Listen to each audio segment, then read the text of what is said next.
Tem comida para todo mundo no mundo. A verdade é que alguém quer comer o bife com ouro. O individualismo virou a filosofia dos tempos modernos, infelizmente. Tipo assim, o meu primeiro, depois o seu. Porque eu vejo que as pessoas que têm baixa autoestima, elas acham que nada é mutável, ou seja, elas são ruins e nada vai mudar aquilo. Primeiro, assim, eu acho que a gente fala muito, ainda mais nós médicos ou psicólogos, a gente sempre fala da não saúde, né? A gente fala do estresse, do medo, da ansiedade, da depressão.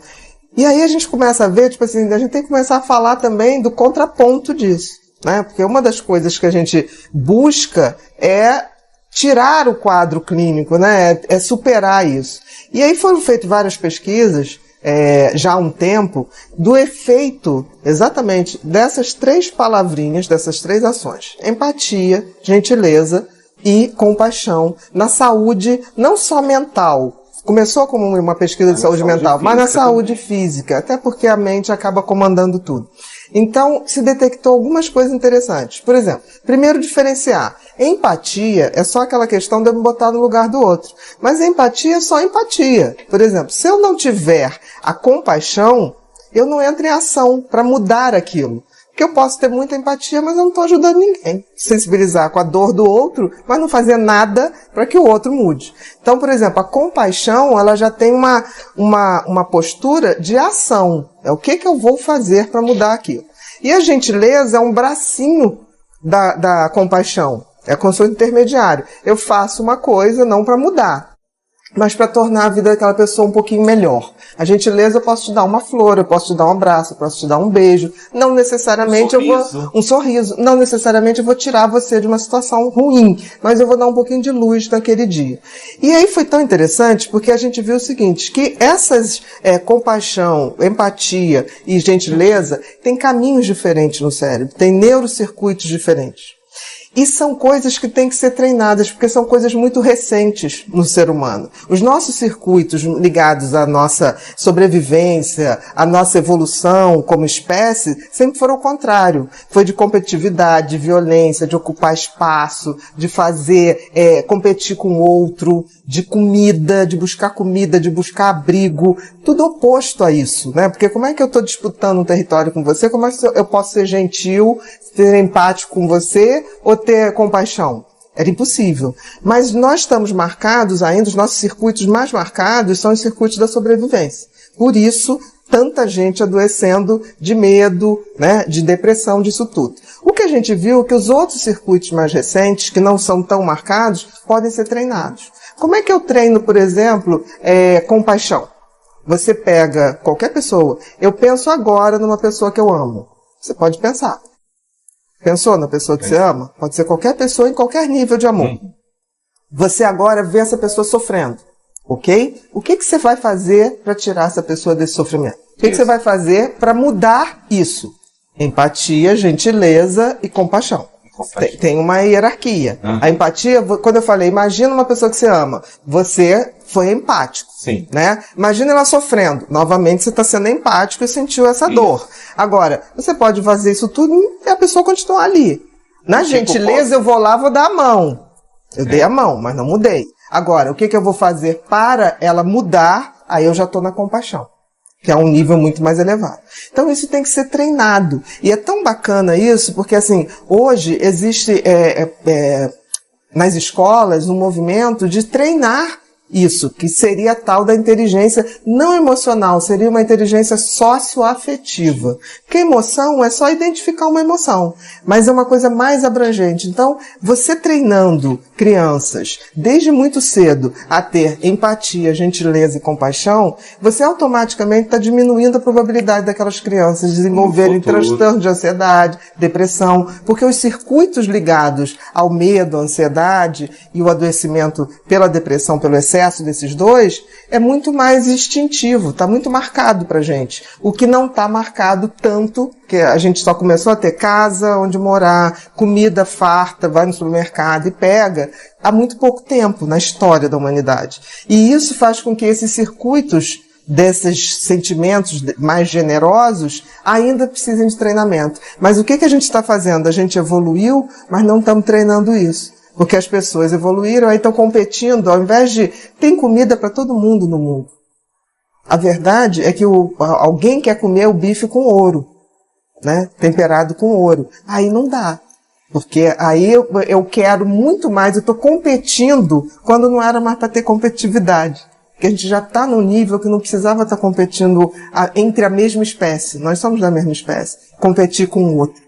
Olha, eu não sei se é da escola, eu acho que isso é um movimento que todo mundo tem que fazer. Eu acho que da escola é porque você pega as próximas gerações. Mas a gente também tem que fazer isso. Por exemplo, as pessoas podem falar assim, mas meditação faz bem? Claro que faz bem. Mas a meditação, ela só me esvazia. Ela faz com que eu tenha um momento de paz. Mas ela não me faz ir no movimento do outro, ela não me faz ter empatia, ela não me faz ter compaixão, ela não me faz ser gentil. Porque tem muita gente que medita e faz barbaridades com os outros. Entendeu? A meditação é um momento que eu dou uma carga, eu reabasteço meu cérebro, eu equilibro as energias para que eu possa, então, planejar ações melhores. Mas a gente tem que treinar as pessoas, não só as crianças. Não sei se vai reduzir a violência, mas eu acho que as pessoas vão ser menos competitivas e acho que as pessoas vão ser mais... vão se ver mais nos outros, porque o objetivo da empatia é esse. Eu acho que as pessoas vão se ver mais nos outros. Para mudar a violência talvez leve muito tempo, mas o caminho eu não vejo hoje.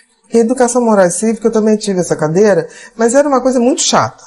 Era dado sem o menor glamour, sem... Não tinha uma orientação. Não se falava em gentileza, era porque você tinha que ser bonzinho, porque tinha que ser bonzinho. Era quase porque Deus ia castigar. O que eu não acho muito legal. Mas eu acho que a gente hoje, até pela neurociência, a gente já tem um cabedal de conhecimento em que realmente as coisas boas, a generosidade, a gentileza, faz bem mesmo. Então a gente tem argumentos muito melhores do que siga essa regra, porque você tem que seguir essa regra. Então, assim, eu acho que está na hora de se voltar, mas com uma roupagem totalmente diferente, com pessoas baseadas em questões científicas, porque a ciência hoje está muito a favor das coisas boas, né? Apesar das pessoas acharem que a ciência é só para coisa ruim, mas é porque é pouco divulgado para as coisas boas, mas a ciência trouxe esse conhecimento para a gente. Então, eu não acho que a educação moral e cívica vai ser ressuscitada, mas eu acho que dá para perceber que tem muita coisa boa dentro do comportamento e que isso reverte para a gente. Você falou do individualismo, não precisa muito. O individualismo virou a filosofia dos tempos modernos, infelizmente. Tipo assim, o meu primeiro, depois o seu. O que foi uma grande besteira. Foi uma grande besteira, porque assim, quando a gente evolui como espécie. Então, se eu estou competindo com você, a gente está competindo entre espécies. Isso é de uma burrice enorme, né? Então, assim, voltar essa questão, e se a gente lembrar que o que acontece com você, o que acontece com o outro, que todos nós somos de um mesmo grupo e tudo que a gente faz tem consequências no outro e em mim, a hora que a gente reconectar essa questão, que a gente está no universo e o universo está na gente, aí a coisa começa a mudar. O que falta é essa nova visão, é uma visão da inteireza das coisas. As coisas, nós somos inteiros, nós não somos fragmentados. Não adianta você se dar bem porque eu vou me dar mal. Não, se você se dá mal, também vou me dar mal de alguma maneira. É essa integralidade das coisas que começa a ter que vir para a mesa. E aí eu acho que não só a neurociências, mas a física quântica vai trazer isso para a gente. Por exemplo, é aquele velho questionamento, né? Um jornalista, um repórter, tá diante da guerra, vendo uma pessoa morrer. Ele continua filmando? Ele fotografa? Ou ele faz alguma coisa para evitar? Isso é um questionamento histórico. Eu não conseguiria ficar filmando uma pessoa morrendo. Agonizando. Talvez eu possa até tenha a meu favor essa questão, porque medicamente eu sou um bicho treinado para salvar a vida. Eu fui educada assim, eu fiz uma profissão assim, então eu não conseguiria mesmo. Certamente eu jogaria a máquina para algum lugar para não atrapalhar. Mas isso me questiona, porque hoje as pessoas fazem isso e depois postam, porque aquilo dá um X de like. Então a pessoa não só está sendo fria, de não estar conseguindo exercer sua compaixão, como também está se valendo disso. Empático, nem gentil, nem com compaixão. Então, assim, eu acho que é isso que tem que ser revisto. Eu acho que as pessoas fazem isso normalmente hoje. É que nem as pessoas pedem para tirar foto com alguém conhecido, a pessoa está comendo, a pessoa se pergunta, posso tirar, né? Tipo assim, tá faltando um pouco de sensibilidade do momento. Acho que pode tirar foto, mas deixa a pessoa acabar de comer, deixa a pessoa acabar de engolir. Então, assim, essas gentilezas, sabe? Tá faltando a coisa do poeta gentileza. Gentileza gera gentileza e a gente tem que treinar, porque eu acho que as pessoas esqueceram. A gente vai ter uma saúde física e mental muito grande. A gente tem que lembrar que a autoestima, ela é uma avaliação que a gente tem da gente mesmo. E se a gente for botar isso dentro da sociedade como um todo, é tão importante a questão, numa sociedade capitalista liberal, a validação, você valorizar qualquer coisa, patrimônio, empresa, imóvel, é absolutamente importante. Que eles chamam o setor das empresas, tem o tal do valuation.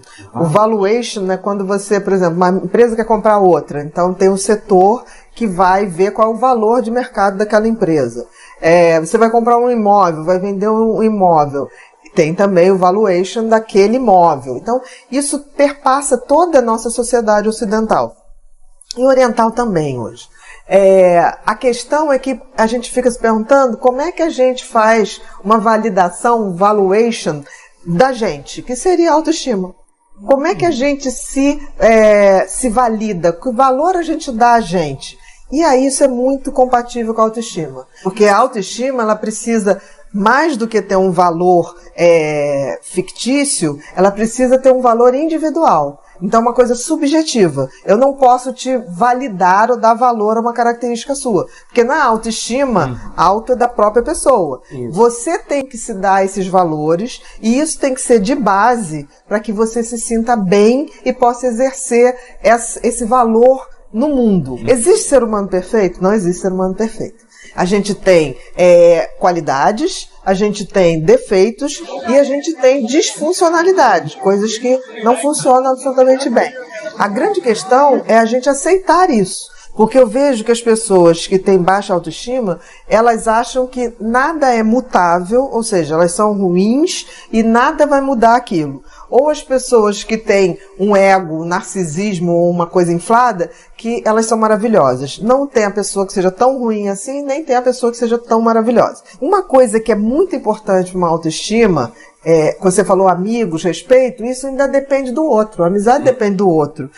A coisa mais importante para a formação de uma autoestima é a essência da pessoa. É assim, o que aquela pessoa tem na sua índole, tem na sua essência de sentimento e o que a pessoa tem como talentos essenciais. A gente tem que ver, partir do princípio que não existe um cérebro perfeito, não existe uma pessoa que vai ser boa em tudo.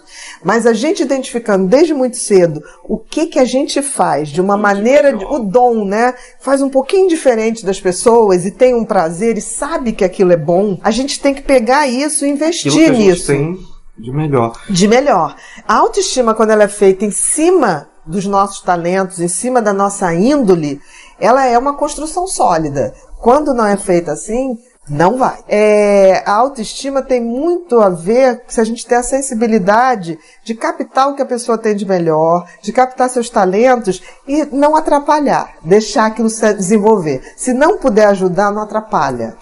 Eu acho que se a gente não consegue conectar a pessoa a essa essência dela, a esse retorno a essa criança que não tinha noção de inadequação, que não tinha esse tipo de visão depreciativa, e a gente trazer essa criança para avisar esse adulto que, olha, eu sobrevivi, só falta agora ser feliz. Eu acho que esse retorno é fundamental. Eu, quando olho para trás, quando eu falo assim, eu nunca pensei que eu ia ser escritora, mas eu adorava escrever. Eu me lembro que eu ia pro escritório do meu pai, tinha uma máquina, Olivetti, aquelas máquinas, e eu brincava de ficar batendo aquilo, e eu achava que eu estava escrevendo capítulos de novela. Não tinha nada. Legal. Entendeu? Então, na minha cabeça, aquilo tinha um ritual. E que eu abandonei quando eu descobri disléxica. Eu falei assim, não posso mais escrever porque eu só escrevo errado. Então, assim, e deu tempo de recuperar isso. Quando alguém chegou para mim e falou assim, você tem revisores. Revisor é para isso. Então hoje, quando eu olho para trás e eu olho assim, 14 livros, eu falei, gente, eu nunca achei que eu escreveria nenhuma apostila. Eu achei que eu não era capaz de escrever nenhuma apostila. Então, assim, se a gente não resgata esses talentos essenciais, não se constrói autoestima em cima de palavras positivas. Ah, eu sou bom, sou bom, sou bom, sou maravilhoso. Isso não funciona.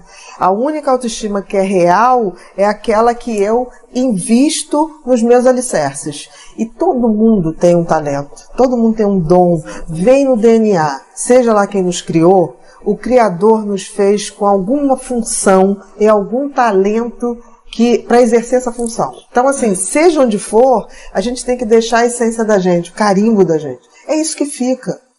É isso que fica. O dom da gente. O dom da gente. Não tem autoestima que se construa em cima de coisas que não sejam verdadeiras, que é a essência da gente e os talentos e os dons que a gente já veio para cá. Senão a gente está aqui para evoluir. E evoluir através dos nossos talentos. Se você não faz isso, você nem cumpre a função que a vida te dá.